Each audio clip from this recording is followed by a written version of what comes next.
Hello and welcome. My name is Beth Hooker, and thank you for joining us for this virtual conversation. I'm joined today by Michelle PEREZ from the American Farmland Trust and by Brian Nash from Ingredion. Through our conversation today, Michelle and Brian will help identify areas for cross-sector innovation and collaboration and explore opportunities to address the challenges associated with agricultural water stewardship.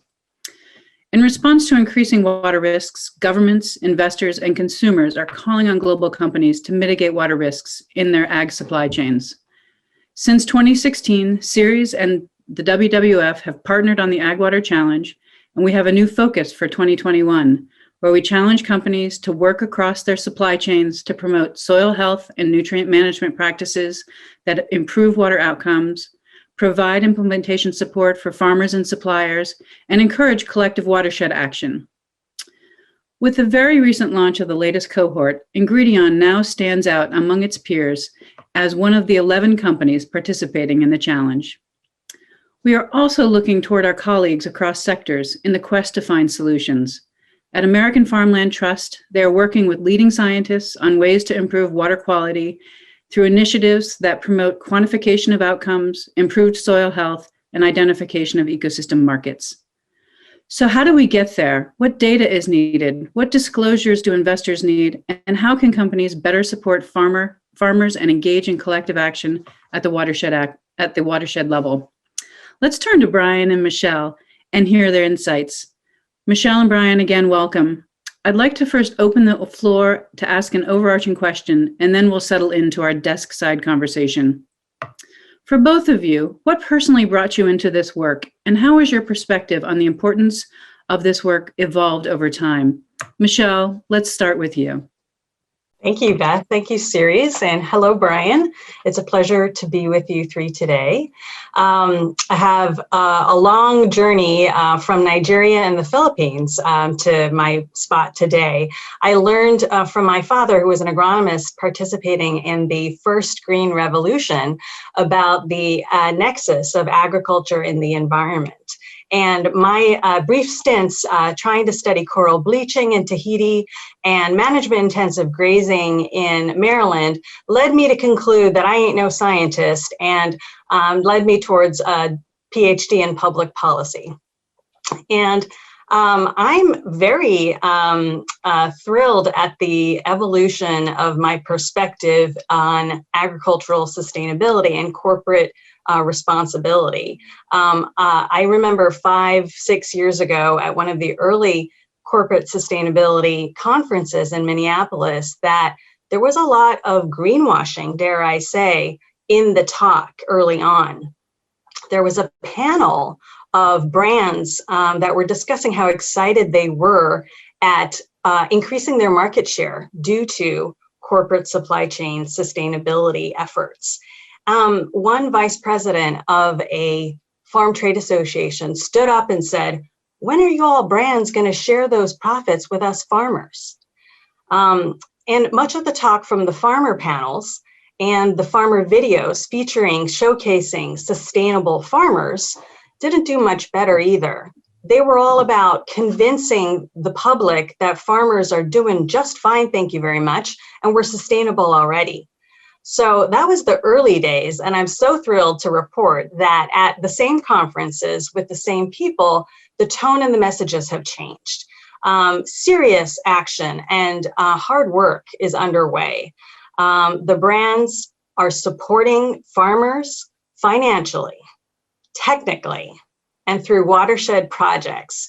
The videos are showcasing farmers who are no longer saying there's no problem here and we're all good, all of us farmers.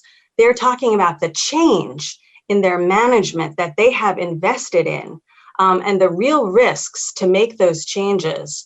And they're reporting successes. They are saying that soil health practices like no-till or reduced tillage, nutrient management, cover crops, and conservation crop rotations are actually helping their bottom line, reducing water quality problems and helping them increase their resilience to climate change. So I think the arc of the corporate supply chain sustainability and ag water stewardship line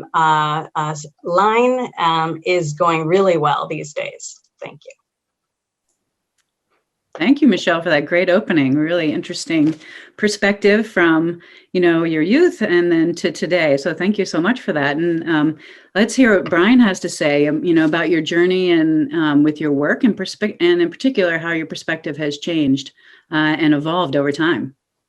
Yeah. Thanks, Beth, and hi, Michelle. That was a great opening and a tough act to follow. So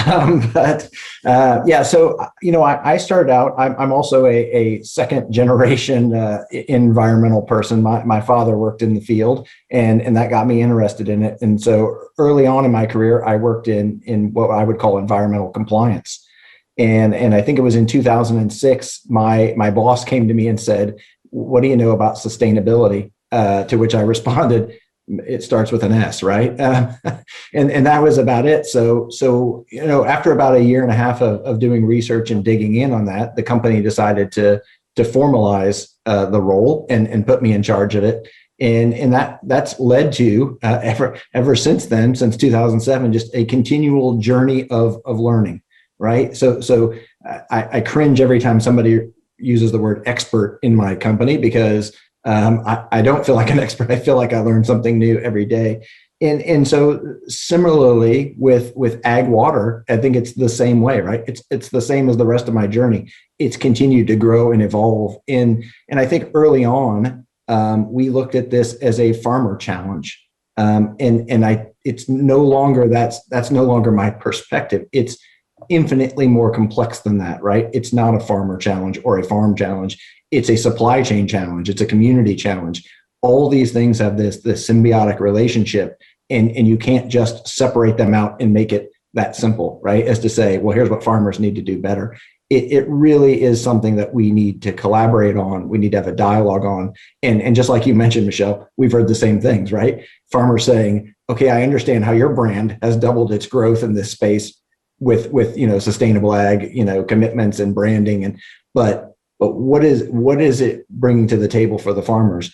And so we realize that there needs to be a common dialogue, right? We need to have industry standards so that not everybody's coming up with their own unique thing that they're pushing down through their supply chain, and we need to all work together.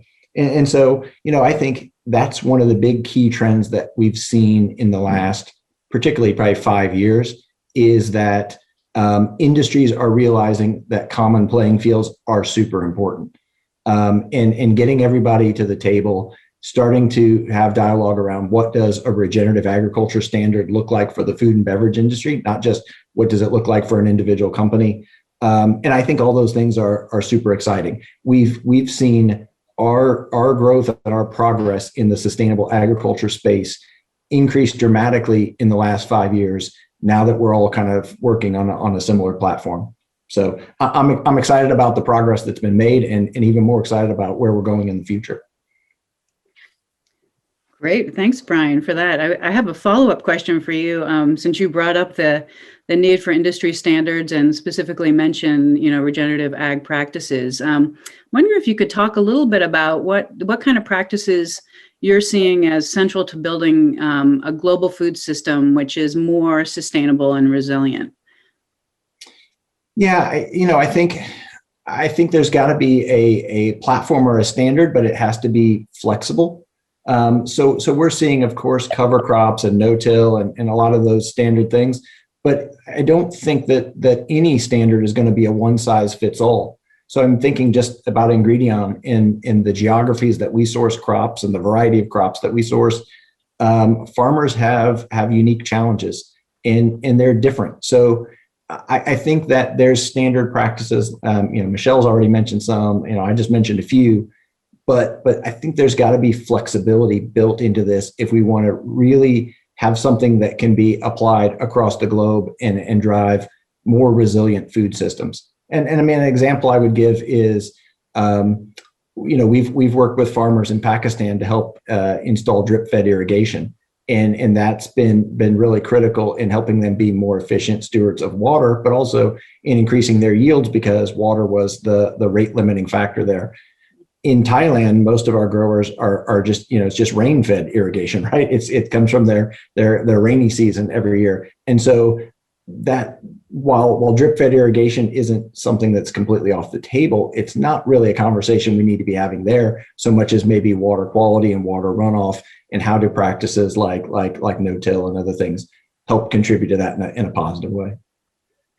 Great, thank you. And Michelle, I'm wondering if you could add a little color to that from your perspective, and then maybe, just thinking about, this really goes beyond just the health of the land, and, what are the implications of, this work for addressing, local social issues that are associated with that as well. Well, to the social issues question, I think that there has been long-standing tension between the agricultural communities, urban users of water, tribes, Native American tribes here in the U.S., and specific keystone species like salmon. So the social fabric has been frayed for a long time, and the tension between ag water use and then the unintended consequence of water pollution from food production has also been a source of tremendous tension between the agricultural sector and the rest of society.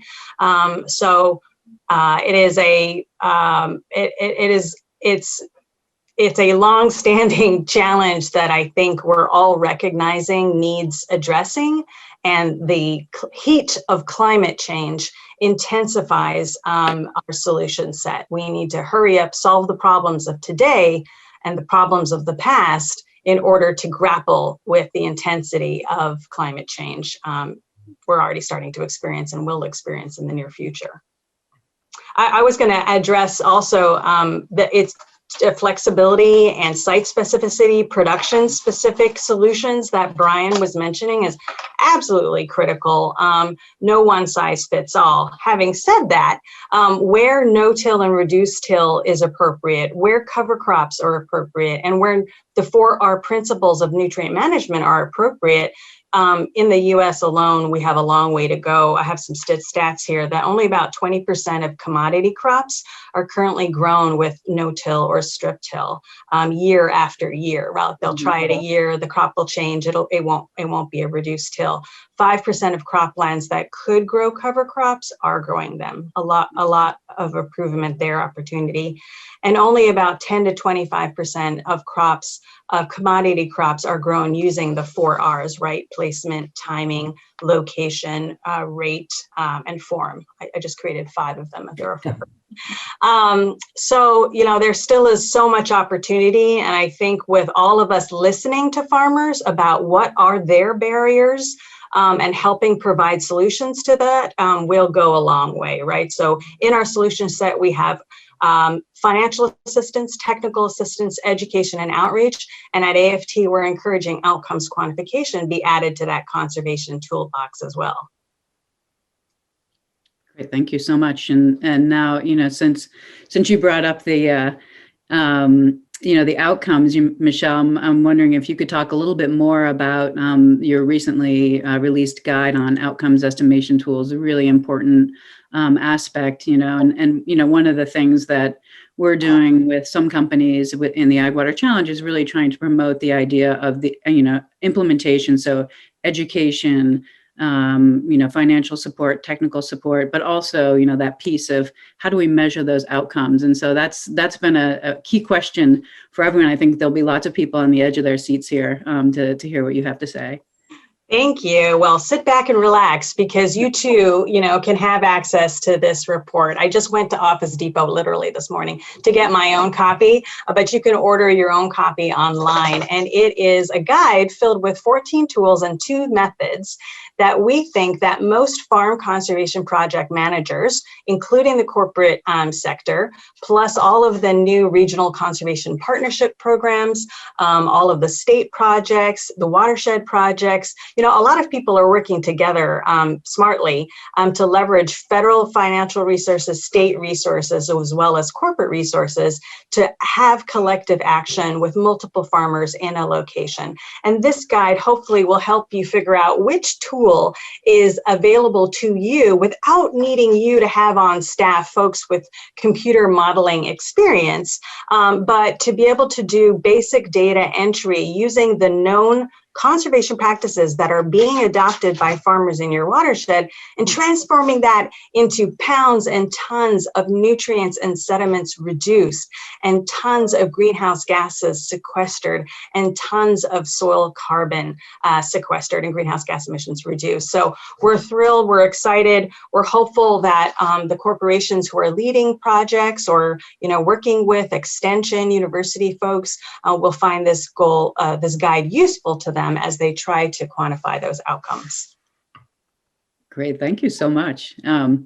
And I also have a copy, which I'm very proud of. Brian, from a company perspective, what measurement tools are important to your business, particularly, as Ingredion moves forward with your sustainability commitments?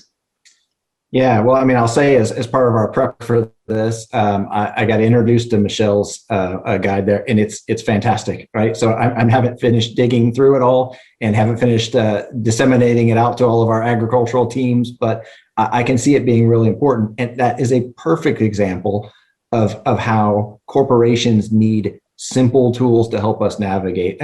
This was one of the really good appealing things about the Ag Water Challenge for Ingredion and our commitment is that we sit at an interesting point in the supply chain. So a lot of consumer facing companies are customers of ours, and we get a lot of input on what people would like to see us use, and so we're often sitting there with, okay, now I have 24 tools that people have asked me to use or have created in-house. Sometimes those companies have their own modelers and resources that we don't necessarily have available to us. And so finding simple, effective tools that everyone can agree are important is really good for us. So, in terms of metrics, again, because there's a lot of complexity, we want to cast a little bit wider net.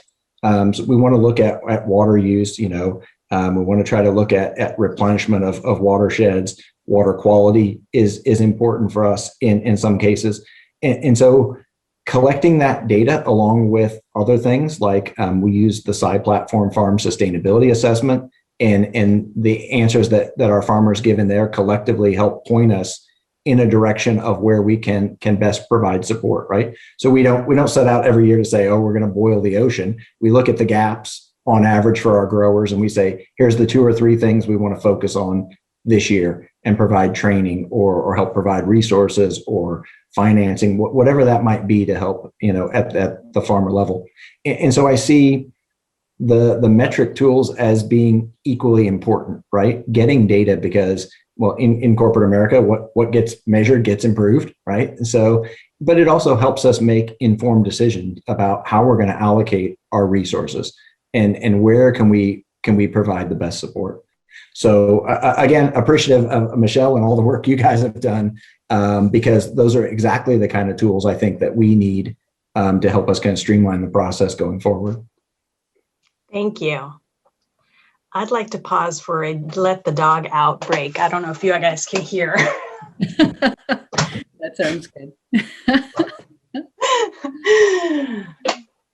Awesome. I was also thinking, Brian, that you and your team might consider adding these 2-page economic case studies to your outreach and education toolbox, right? We found that we've tried to find and fill the economic information gap.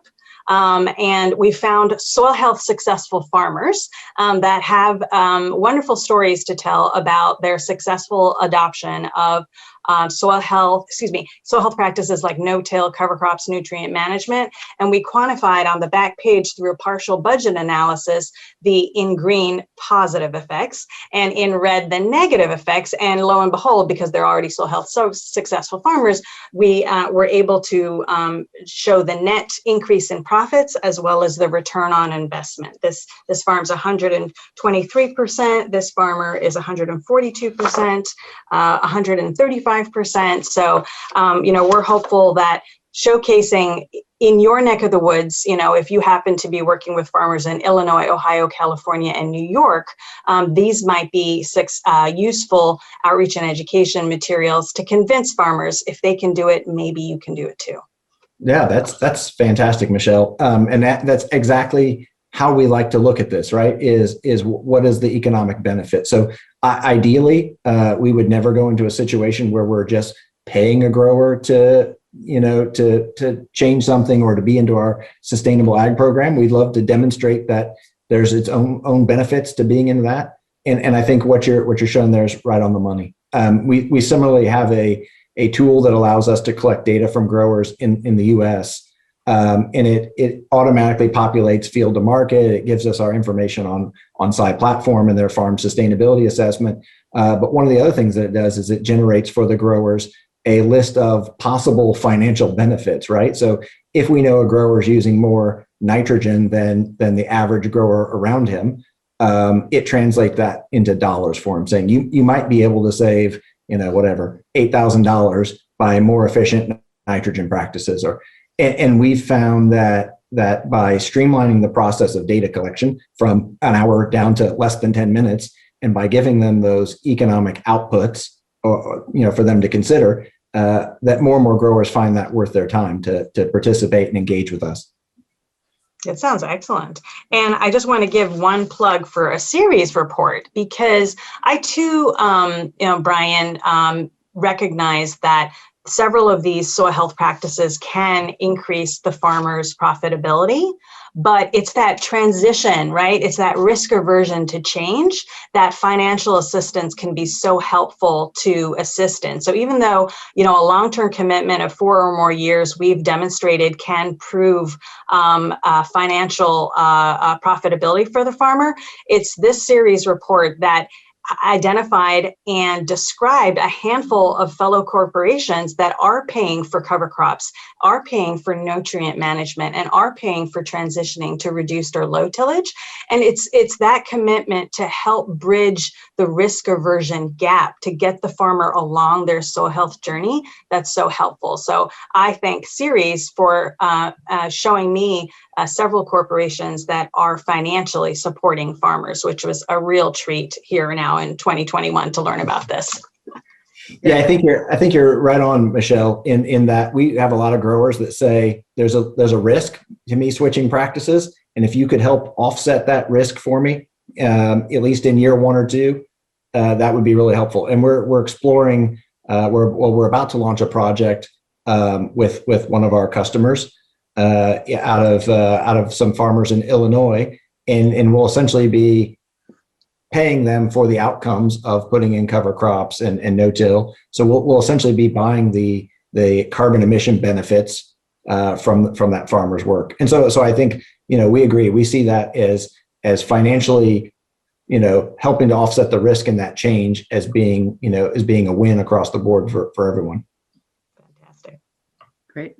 Yeah, I had some other questions about finance, but you guys have really touched on a lot of that. It's so amazing. I could just listen to you guys talk all day. I was thinking we could pivot just a little bit to the idea of collective watershed action. Like how do we sort of scale up these efforts and really work towards more collaboration and collective action across this. And, Michelle, I wonder if you have any, thoughts on the importance of that from your perspective at, AFT. And then we'll turn to Brian for his thoughts on it from Ingredion's perspective. Thank you. I do. In fact, I have another show and tell piece here. Yeah. So I too wanted to know, how do we achieve cleaner water? And the quick answer is the only way is through collective watershed action. So in a farm-dominated watershed that has an impaired stream or a lake, the only way that we're going to clean up that stream or lake is to figure out what are the unintended consequences of that farm production that are causing the ailment. And then geographically finding the fields with the disproportionate losses to target the project's collective resources, the financial and technical resources that are limited to those farmers to support them in stemming the flow of that water pollution or that unnecessary water supply challenge. So it's through this report that I investigated and found 6 projects that were able to work with farmers, inspire them, support them financially and technically, and measure in the stream and model the results of that cleaner water. And they report details how they developed watershed plans to find these disproportionate fields with disproportionate losses, and how much they paid for monitoring, how much they paid for financial assistance, who the messengers were that really worked and really resonated with the farmers to say, this is good for you as well as good for the town, good for the critters and the wildlife and the streams. So I find this report to be very helpful for anyone trying to work at the watershed scale, trying to actually clean up streams. Adopting all of these soil health practices is going to be great for the farmer's bottom line and great for climate change.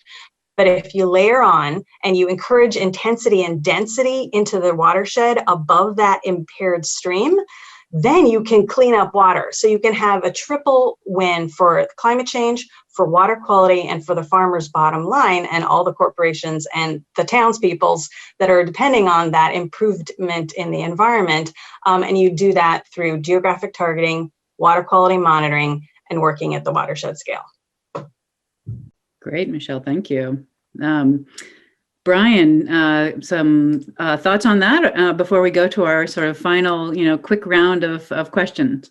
Yeah, I mean, like Michelle gave a fantastic response. What I'll add to this is maybe just a quick story. In 2012, Ingredion had 5 customers that were asking us to all implement their own sustainable agriculture program, and we made 0% improvement in those first few years, other than just trying to digest what everybody was asking for.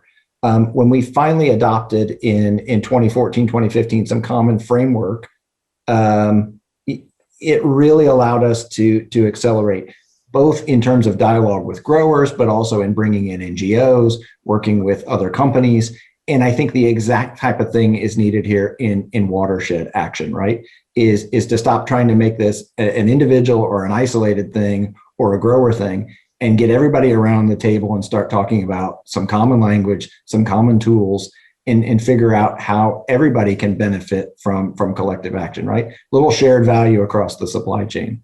And so I think that's one of the things that we're really excited about working with Ceres and WWF on this is having that mechanism to get around the table with like-minded companies and talk to growers and really engage to drive step change improvements going forward.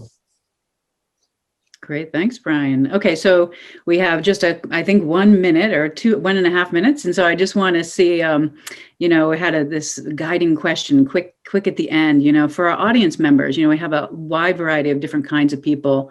And if you could give a little bit of advice to a food and beverage company, or even for us consumers, or both, what would you leave us with, Brian?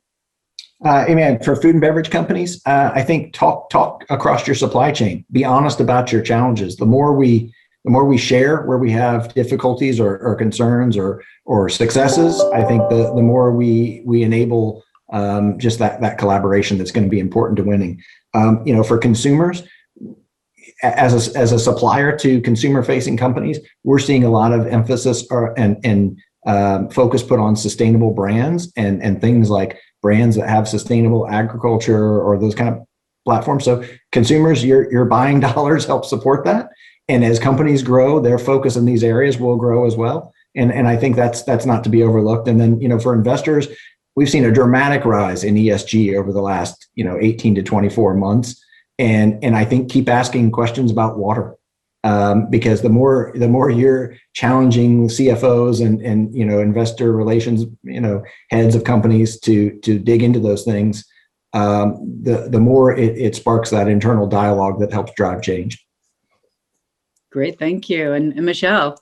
Well, just very quickly, I think food and beverage companies, as much as possible, directly support farmers financially, and as much as possible, support them through farmer watershed projects, so that you can help achieve cleaner water, measurably cleaner water, increased resilience to climate change, and help the farmers become financially sustainable for the long haul, which is going to be great for your products and great for the food sector.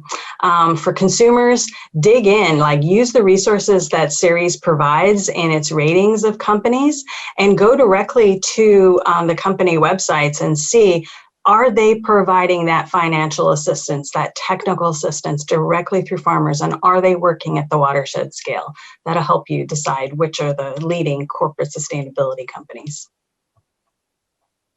Great. Well, thank you both, Michelle and Brian, for this really great conversation today. And, I look forward to seeing what you both do in your organizations and what we can all do collectively as we move forward with these challenges that, I think we're really, finally getting our arms around and really excited to work with everyone and move this forward. So thank you again.